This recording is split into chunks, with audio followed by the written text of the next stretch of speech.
तो वैंगलिन के पीछे पड़ जाते हैं दो सोल ट्रांसफॉर्मेशन के बंदे, लेकिन यहाँ पर जो संताई रहता है उसको आकर जैसे करके बस बचा भर पाता है। लेकिन जो वैंगलिन रहता है उसकी कल्टीवेशन पूरी तरीके से डिस्ट्रॉय हो जाती है और वो बन जाता है एक मॉर्टल। और एक मॉर्टल का इस दुनिया में जी पाना बहुत ज्यादा मुश्किल होता है, उसको कोई भी मार सकता है। लिटरली वैंगलिन यहाँ पर कई बार मरते मरते बचता है, नहीं तो यहाँ पर कुछ जो मॉर्टल्स रहते हैं वही उसको खत्म कर देते हैं। लेकिन किस्मत की बात है कि उसको कुछ अच्छे लोग मिलते हैं जो कि उसकी जान को बचाते हैं। लेकिन वैंगलिन अपनी कल्टीवेशन को दोबारा हासिल करेगा कैसे, क्योंकि आगे आने वाले कुछ सालों में हेवेंस फिर से आएंगे ज़ाओरू को, यानी कि ली मुवान को, जिसकी सोल है ज़ाओरू के अंदर, उसको लेने के लिए। और इस बार हेवेंस पहले से ज्यादा पावरफुल बनकर आएंगे। तो रेड बटरफ्लाई के साथ जो बैटल हुई थी उसके बाद जो सैंगन्यू था, जो कि था वैंगलिन, उसका नाम पूरे सुजाकू कॉन्टिनेंट पर फैल जाता है। उसके जो पावरफुल आर्टिफैक्ट्स रहते हैं जिसमें कि रेस्ट्रिक्शन फ्लैग भी था, सेलेस्टियल सॉर्ड थी, गॉड स्लेइंग और कैरियोट था, वो बहुत ज़्यादा डिस्कशन की एक चीज़ बन जाते हैं कल्टिवेटर्स के बीच में। उसको सोल ट्रांसफॉर्मेशन के नीचे का सबसे ज्यादा पावरफुल बंदा कहा जाने लगा। और शॉर्टली जो रेड बटरफ्लाई रहती है वो अनाउंस कर देती है अपनी क्लोज रो कल्टीवेशन को, जिससे कि वो सोल ट्रांसफॉर्मेशन में ब्रेक थ्रू कर सके। कोइंसिडेंटली जो सैंगन्यू रहता है वो एकदम से वैनिश हो जाता है जिस टाइम पर वो ऑर्डर को लेने गया था माउंट सुजाकू पर, और उसकी वजह से सब में टेंशन फैल जाती है। सुजाकू रहता है जो कि एक पावरफुल कल्टीवेटर थे, जो कि त्सुकियो, वो इन्वेस्टिगेट करते हैं उसकी डिसअपियरेंस को। वो डिटेक्ट करते हैं कि जो फ्लक्चुएशंस हैं सेलेस्टियल स्पिरिचुअल एनर्जी के और जायंट डीमन क्लैन की ब्लड लाइन की, वो नॉर्थ से आ रही हैं। वो कंक्लूड करते हैं कि जो ज़्यू है और जो जायंट डीमन क्लैन के एंसेस्टर हैं वो यहाँ पर इन्वॉल्व रहे होंगे, लेकिन वो पिन पॉइंट नहीं कर पा रहे थे सैंगन्यू की एग्जैक्ट लोकेशन को। वो एज्यूम करते हैं उसकी जो ओरिजिनल सोल रहती है वो सीवियरली डैमेज्ड हो चुकी होगी। जो सुजाकू रहते हैं फिर इंस्ट्रक्ट करते हैं ल्यू माई को कि वो वैंगलिन को सर्च करे नॉर्दर्न रीजन में कॉन्टिनेंट के।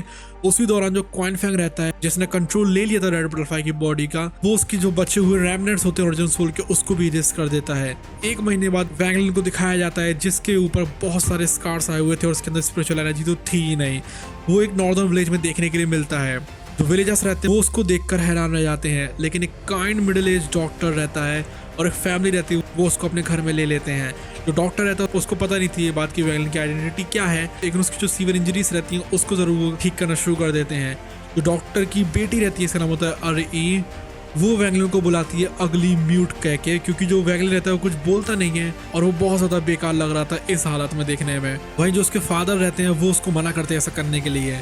अब वैंगलिन जैसे करके फिजिकली तो रिकवर हो जाता है, लेकिन फिर भी वो बोल नहीं पा रहा था और वो एक मॉर्टल ही बनकर रहता है। और इसकी वजह से उसकी जो बैग ऑफ होल्डिंग होती है उसको भी एक्सेस नहीं कर पा रहा था, वो कल्टीवेट भी नहीं कर पा रहा था, वो स्ट्रगल कर रहा था इस सिचुएशन में। स्पेशली उसको पता थी ये बात कि उसकी जो ओरिजिनल बॉडी है वो चू में है और वो बहुत ज्यादा डीप स्लीप में है। वैंगलिन की जो इंजरीज रहती हैं वो आई थी क्योंकि उसके एनकाउंटर्स होते ज़्यू के साथ में और जायंट डीमन क्लैन के साथ में, जिसकी वजह से उसकी जो ओरिजिनल सोल रहती है पूरी कोलैप्स हो गई थी। वो अब एक मॉर्टल बन चुका था जो कि बहुत कम पावरफुल है उसके पहले के कंपैरिजन में। वो कंसर्न भी था वैनियर के बारे में, क्योंकि हेवेंस की जो रीइंकार्नेशन साइकिल है वो 9 ईयर से वापस आने वाली है। वो सोचता है कि अपनी कल्टीवेशन को रिस्टोर करे तो करे कैसे। उसको ये बात पता थी कि उसको अपनी डोमेन को और सील को जो कि उसके ऊपर इम्पोज्ड है उसको ब्रेक करना पड़ेगा, लेकिन कुछ भी क्यों ना हो बिना स्पिरिचुअल एनर्जी के वो पावरलेस था। एक दिन जो अरी रहती है वो वैंगलिन को ताना मारती है और कहती है कि तुम यहाँ से चले जाओ। उसकी जो मॉम रहती है वो अपोलोजाइज करती है उसकी डॉटर की र्यूड बिहेवियर के लिए, लेकिन जो वैंगलिन है वो डिसाइड करता है कि मैं यहाँ से चला ही जाता हूँ। वो मेमोराइज कर लेता है डॉक्टर के घर को यहाँ से जाने से पहले। जो वैंगलिन रहता है उसकी कंडीशन अभी भी कुछ खास अच्छी थी नहीं। वो एक मॉर्टल था एक वर्ल्ड में जो कि कल्टीवेटर्स से भरा पड़ा है। उसकी जो पावरफुल प्रेजेंस थी और पावर थी एक टाइम पर वो अब चली गई थी। उसकी जो ओरिजिनल सोल थी वो शैटर हो गई थी, उसकी ओरिजिनल बॉडी पूरी तरीके से डोरमेंट थी, मतलब वो यहाँ पर डीप स्लीप में थी। वो कल्टीवेट नहीं कर पा रहा था और वो अकेला था। वो डिटरमाइंड था अपनी कल्टीवेशन को रिकवर करने के लिए और वैनर को बचाने के लिए। उसको पता थी ये बात कि उसको कोई ना कोई तो रास्ता ढूंढना पड़ेगा इस डोमेन को ब्रेक करने का, और जो उसके ऊपर सील है उसको भी। वो यहाँ पर बहुत ज्यादा डिटरमाइंड था रिवेंज लेने के लिए ज़्यू और जायंट डीमन क्लैन के ऊपर। लेकिन वैंगलिन को इस गांव से बाहर जाने के लिए चाहिए था कुछ खाना, इसलिए वो गैदर कर लेता है कुछ ड्राइड फूड। उसके बाद वैंगलिन इस विलेज को डिपार्ट कर देता है चांद की रोशनी में, और वो सोच रहा था कि 500 साल पहले भी इसी तरीके से उसने डिपार्ट किया था, लेकिन उसको हैंग्यू सेक ने उस टाइम पर रिजेक्ट कर दिया था।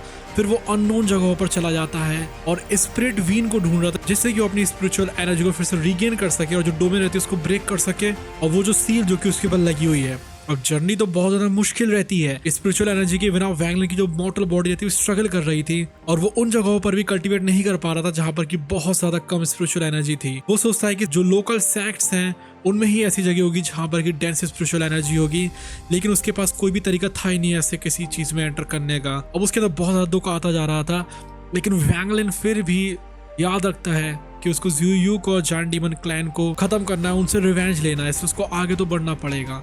उसके बाद एकदम से एक ग्रुप आ जाता है 18 लोगों का हॉर्स बैक के ऊपर। वो वैंगलिन के सामने आकर खड़े हो जाते हैं। उनके जो लीडर रहते हैं वो सोच रहे थे कि वो वैंगलिन को इस्तेमाल करेंगे एक डिकॉय की तरह, जिससे कि वो लोग हमला कर सके हेवनली पावर एस्कॉर्ट कंपनी के ऊपर। वो वैंगलिन के पैरों को तोड़ देते हैं और शोल्डर्स को तोड़ देते हैं और वो क्रिपल्ड रह जाता है और बहुत ज्यादा पेन उसको हो रहा था और फिर वो उसको छुपा देते हैं। अब एस्कॉर्ट कंपनी का कैरेक्टर जैसे जैसे आगे बढ़ता जाता है, जो बैंडिट्स रहते हैं वो एम्बुश कर देते हैं। वो एक पॉइजन का इस्तेमाल कर रहे थे जो कि एक्टिवेट हो रहा था फायर से, जिससे कि वो अपने टारगेट को वीक कर सकें।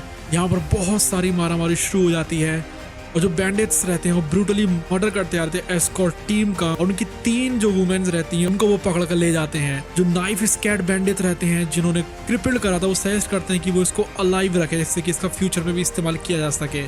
जो ग्रुप रहता है फिर वैंगलिन को ले जाता है अपने साथ में एक विलेज में जिसका नाम होता है फायर क्लाउड विलेज, जहाँ पर वो सेलिब्रेट करते हैं अपनी सक्सेसफुल रेड को। वैंगलिन को एक बहुत ज्यादा डार्क और बहुत ज्यादा गंदी सी स्मेल वाले वाटर प्रेशन में डाल दिया जाता है। उसको हवा में लटकाया गया था, उसकी जो आर्म्स रहती हैं उनको बांधकर। जो कोल्ड और जो मर्की सा वाटर होता है वो उसकी नेक तक पहुंच गया था और वहां पर सन्नाटा पड़ जाता है। लेकिन ये साइलेंस ज्यादा देर तक नहीं रहता है, वो एकदम से टूट जाता है जिस टाइम पर हल्की हल्की सी आवाज आती है उन वुमेन की जिसको कि बैंडिट्स ने कैप्चर करा था। वैंगलिन अभी इस टाइम पर था एक पावरलेस मॉर्टल, इसलिए वो सोचता है कि वो कितना ज्यादा हेल्पलेस है। उसने सब कुछ खो दिया, उसकी स्पिरिचुअल एनर्जी, उसका ओरिजिन सोल, उसकी स्ट्रेंथ और यहाँ तक कि जो उसकी बैग ऑफ होल्डिंग थी उनको भी। उसको ट्रैप कर लिया गया था, यहाँ पर इंजर कर दिया गया था और वो अब मर्सी पर था बैंडिट्स के ऊपर। अब उसको ये बात पता नहीं थी, लेकिन जो ल्यूमाई रहती है वो विलेज के ऊपर फ्लाई करते हुए उसको सर्च करते हुए आ रही थी, लेकिन उसको वैंगलिन कहीं भी दिखता नहीं है। अभी वैंगलिन की सिचुएशन बहुत ज्यादा खराब हो चुकी थी, लेकिन उसके बाद वैंगलिन नोटिस करता है वाटर को उस प्रिजन में, जिसमें कि बहुत ज्यादा डेंसर कंसंट्रेशन था स्पिरिचुअल एनर्जी का, क्योंकि उसने अभी तक एनकाउंटर किया था विलेज को लीव करने के बाद। ये जो रियलाइजेशन रहता है उससे एक होप आ जाती है उसके अंदर। जो स्पिरिचुअल एनर्जी रहती है वो माउंटेन से नहीं थी लेकिन पानी में से आ रही थी। और वैंगलिन जो कि कभी बहुत पावरफुल कल्टीवेटर हुआ करता था, जो कि हेवेंस तक को मूव करा देता था, अब वो एक हेल्पलेस मॉडल बन चुका है और उसको ट्रैप करके रखा गया और टॉर्चर करा जा रहा है। लेकिन वो यहाँ से किसी भी हाल में बाहर तो निकल कर ही रहेगा। वैंगलिन जैसे ही उस वाटर को देखता है वो कल्टीवेट करना शुरू कर देता है उस वाटर प्रिजन में। अब जो स्पिरिचुअल एनर्जी रहती है उसको वो सोचता है कि जैसे भी करके एब्जॉर्ब कर ले, जो कि वाटर के अंदर है। लेकिन कुछ भी क्यों ना, एक बैरियर रहता है जो कि स्पिरिचुअल एनर्जी को उसकी बॉडी में नहीं आने दे रहा था, बल्कि वो जो स्पिरिचुअल एनर्जी रहती है उस पूरे वाटर में ही फैल रही थी। उसी दौरान जो बड़ा सा बल्दी बैंडिट लीडर होता है वो डिस्कवर करता है वैंगलिन की बैग ऑफ होल्डिंग को, जो कि एक बहुत ज्यादा ऑर्डिनरी ग्रे बैग था जिसको कि वो ना ही तो फाड़ पा रहा था और ना ही जला पा रहा था। उसको रियलाइज होती है इसकी वैल्यू, इसलिए वो डिसाइड करता है कि वो वैंगलिन से पूछेगा इसके बारे में। अब जैसे ही वो प्रिजन में वापस आता है, जो बैंडिट लीडर रहते हैं उनको देखने को मिलता है कि जो वैंगलिन वहां से भाग गया है और उसने काफी सारी स्पिरिचुअल एनर्जी को एब्जॉर्ब कर लिया था वाटर में से, जिससे कि कुछ स्ट्रेंथ को गेन कर सके। और वैंगलिन को आता है बहुत ज्यादा गुस्सा, वो हाल के बैंडिट लीडर को मार देता है और समन कर लेता है मॉस्किटो बीस्ट को अपने बैग में से। जो मॉस्किटो बीस्ट की अपीयरेंस रहती है उसकी वजह से जितने भी बैंडिट्स होते हैं वो टेरिफाइड हो जाते हैं और इसलिए वो हाल के सरेंडर कर देते हैं। वैंगलिन पूछता है कि वो लोग जल्दी से बताएं कि वो भी है तो है कहाँ पर। उसको पता लगता है कि वो भी नॉर्दर्न पार्ट में है कंट्री ऑफ पेलू के, इस सोजाको कॉन्टिनेंट के ऊपर। उसके बाद वो ऑर्डर करता है कि जल्दी से जो वाटर प्रिजन है उसको ड्रेन कर दो। और विलेजर्स काम करना शुरू कर देते हैं। वैंगलिन कल्टीवेट करता है मॉस्किटो बीस्ट, उसको गार्ड करे हुए था। जो वाटर रहता है वो प्रिजन में से आ रहा था और वो काफी तक गंदा था इनिशियली, लेकिन अब वो काफी तक क्लियर और फ्रेग्रेंस से भरा हुआ होता जा रहा था, क्योंकि सजेस्ट कर रहा था कि यहाँ पर स्पिरिचुअल एनर्जी का कुछ ना कुछ तो सोर्स है। और वैंगलिन उस स्पिरिचुअल एनर्जी को करेगा एब्जॉर्ब, लेकिन इतनी एब्जॉर्ब करने के बाद भी वो कुछ खास ऊपर नहीं जा पाएगा। वो क्यों कंडेंसेशन के आसपास ही रहता है। तो वो कैसे पहुंचता है पीक पर, वो देखते हैं हम लोग अगले आने वाले पार्ट में। Till then bye bye, love you, take care.